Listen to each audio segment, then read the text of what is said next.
I'm really glad to be back at BTC Prague this year. I just want to start this off with a little side note. I'm actually a little sick, so if I look at my notes a bit or if I go to drink a little bit, I'm really sorry. I'm just really happy that I'm still, well enough to be here on stage for you guys. And I hope you're all enjoying BTC Prague so far. So, for those of you who don't know me, my name is Samantha de Waal, better known as Sam the BTC Kid, and I'm 14 years old. I was born at block height 117523, and I'm half German and half Kiwi.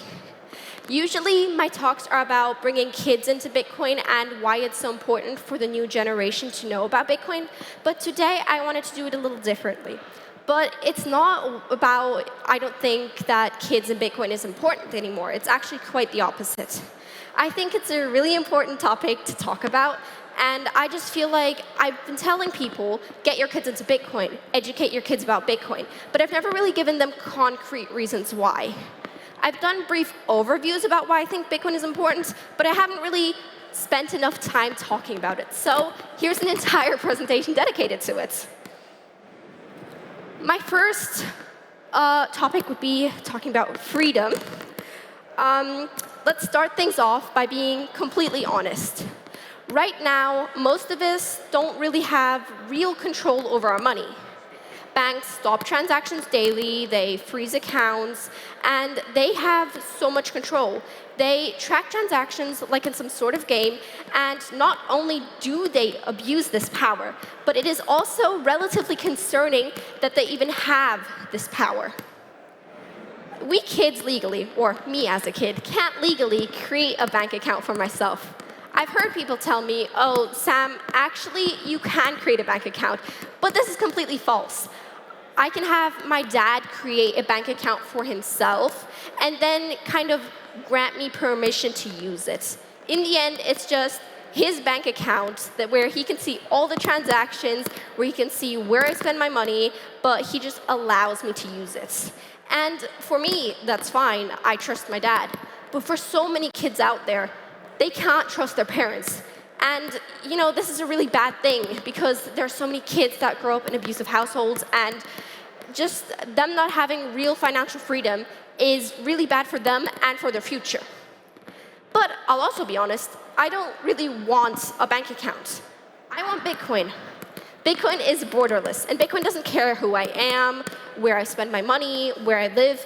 Bitcoin just lets me use it.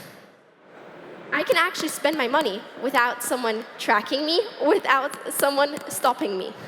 And that's exactly what financial freedom is. And it's a thing that a lot of people don't realize they're missing in their life because they're just so used to not having it. Now, again, sorry, I just need a drink.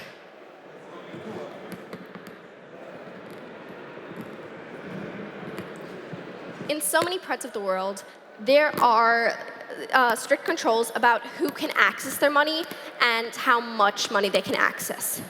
In some African countries, for example, the governments control about how much money you can withdraw from ATMs. And sometimes this is actually less than you need to survive. These kinds of places also have strict controls about how much money moves into the country and how much money moves out of the country. And this often results in people using dangerous or expensive middlemen to help them with simple control over their money that people in England, the USA, the Czech Republic, Germany, all just take for granted.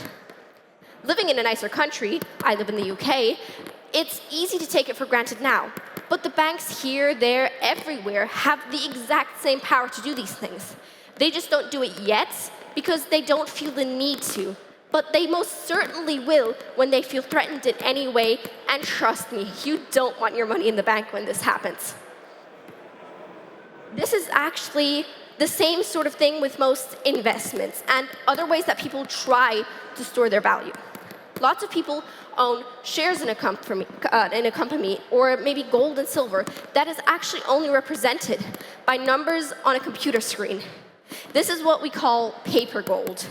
I don't know if you were at my dad's panel earlier, but if you were, he was already talking a bit about that earlier. These investments are only stores of value as long as the people who control you let you use it. And they only will let you use it as long as it still benefits them that you can use it. And, this is really bad because you don't have control over your own money. In one day, all of your investments could just disappear, poof, into thin air. And when people in charge of these systems decide that it's better for you not to own these things, they just take it from themselves. It can even happen with Bitcoin. Exchanges and other companies that hold your Bitcoin for you might just be giving you paper Bitcoin. Even if they do have it, and even if it's not made up, they can still take your access away from it and spend it without your permission. This is why it's important to use Bitcoin properly. If you don't hold your Bitcoin, you only own it as long as someone lets you own it.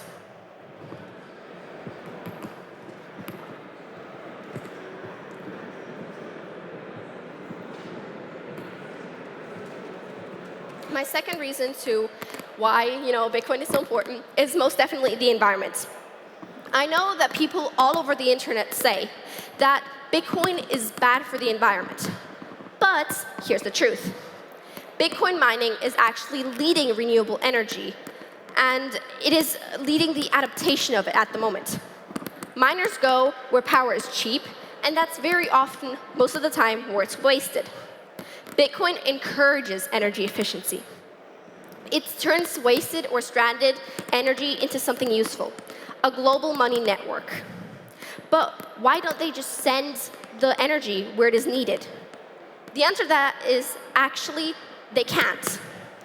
It turns out that it's really, really hard to send a lot of energy over a long distance. You lose a lot of it, and it's really bad for the environment. So it gets expensive, and it's damaging. So normally, the most valuable thing that people can do with this is just waste it and strand it. Now, with Bitcoin, you can actually use it, though. This also means that it's easier to build renewable energy sources. Things like solar power, windmills, and so on are really expensive, and they don't always produce enough energy, which is why you need a lot of them. But then, on a lot of days, they actually overproduce instead of underproduce, and now you have the same problem all over again. And so, Bitcoin is the same solution again. All of that extra energy can just go to Bitcoin mining instead. So instead of people complaining all over that Bitcoin uses so much energy, please research first where that energy comes from. Bitcoin is actually great at helping renewable energy production and capturing stranded or wasted energy. But it's even better than you think, because fiat has a little secret. Being able to print money and devalue everyone else's gives the governments the power to spend money that they actually didn't have. It's like they're stealing out of other people's pockets to fund their own things. And you might ask me, what do they fund? Well, they fund a lot of wars, they fund fossil fuels, and subsidies, which are making the world a worse place instead of a better place. Bitcoin doesn't do this. You can't print Bitcoin from nothing. So if governments want to spend their money, they can only spend the money that they have. They can't spend my money or your money by devaluating it. Bitcoin should under no means be considered a luxury. It should be standard. A centralized system can, and very often does, get abused. A decentralized system cannot. Bitcoin doesn't have anyone in power of it. It doesn't obey any political party, and it certainly doesn't change the way it works when governments plead. And look, I personally think that the countries I've lived in, Germany and England, are both pretty, nice places, safe places, and they're pretty free. But before you start shouting or shaking your heads, please compare it to other countries. It really is pretty free when you put it on a larger scale. I do see the problems with every country, though, including the ones I've lived in or live in, which is exactly why I'm on stage. In places where people can't speak up and can't protest, can't speak out, and can't get their own money, Bitcoin gives them a way to survive. Around the world, there are a lot of Bitcoin communities that are growing.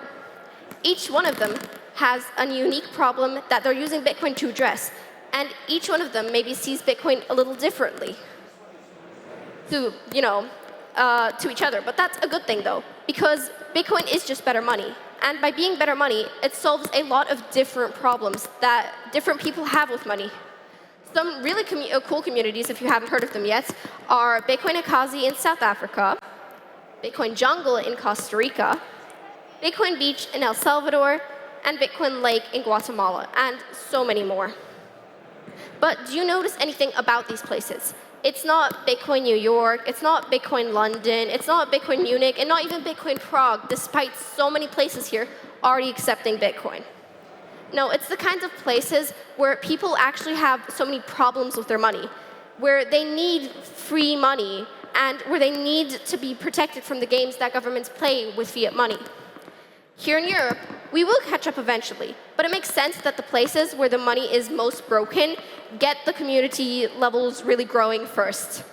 Also, I've noticed my earring is probably making a lot of noise with the speakers. I'll just take that off real quick.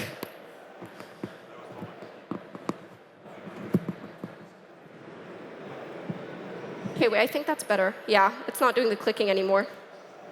Sorry about that.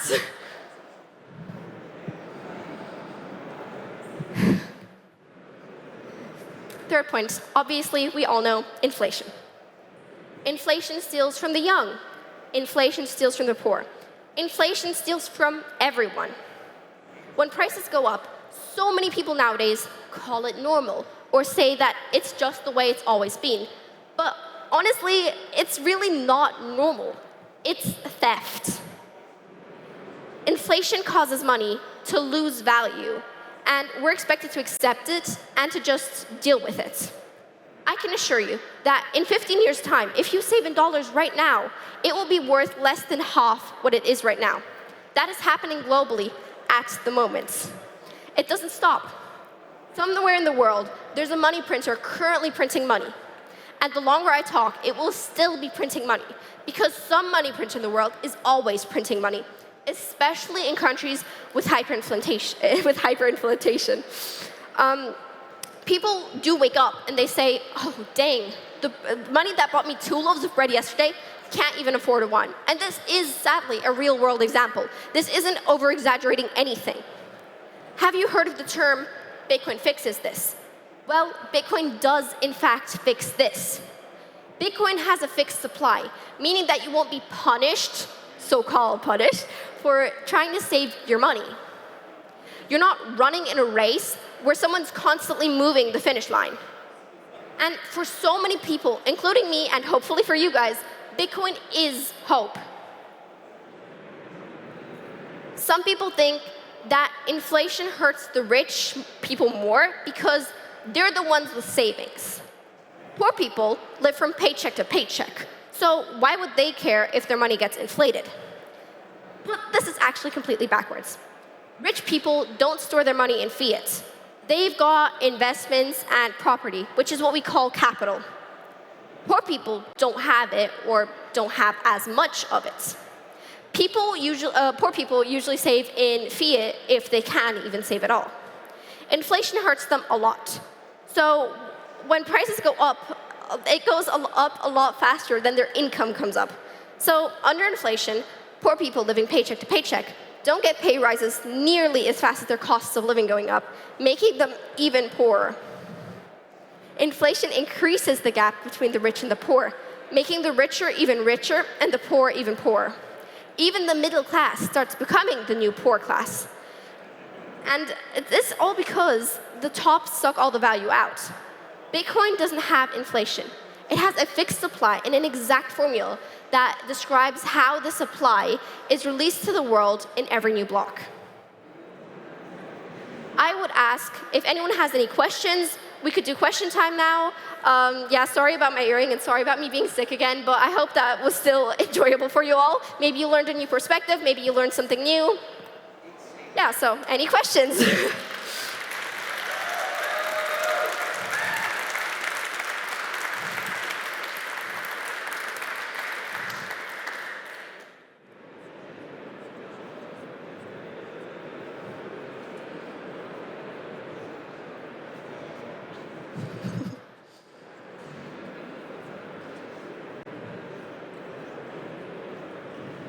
So first of all, thank you. I've been following your journey from quite early days, so congratulations. I'm super proud of you and very thankful that such a young voice is raising important topics and teaching us and reminding us that it's not only us, adults, that we know everything. But the question is, you were raising important stuff that many of us is aware of. How do you discuss these topics with your generation? Let's say inflation, for example. You can pick up whichever because there were few. Do you see and do you believe that they are aware of this problem? And can they, let's say, see Bitcoin as a solution, or is more complicated? So I'd really say that is a complicated question, but thank you for asking that. If we use the example of inflation, the kids definitely do realize that inflation is happening because they realize that either their parents aren't buying as much as they used to, or the pocket money that they're getting isn't enough to buy the things that it was able to buy like 1 or 2 years ago. So they definitely do notice it. I don't really think that they try to change much about it because they've also like standardized it in their head. But when I try to talk to my peers about, hey, Bitcoin does fix this, and when I try to explain Bitcoin, they usually do understand it pretty quickly. I just think you have to do it in an entertaining way. Like you have to talk about their interests or say, you know, if you really want this, maybe start saving in Bitcoin. And after a while, then they get it.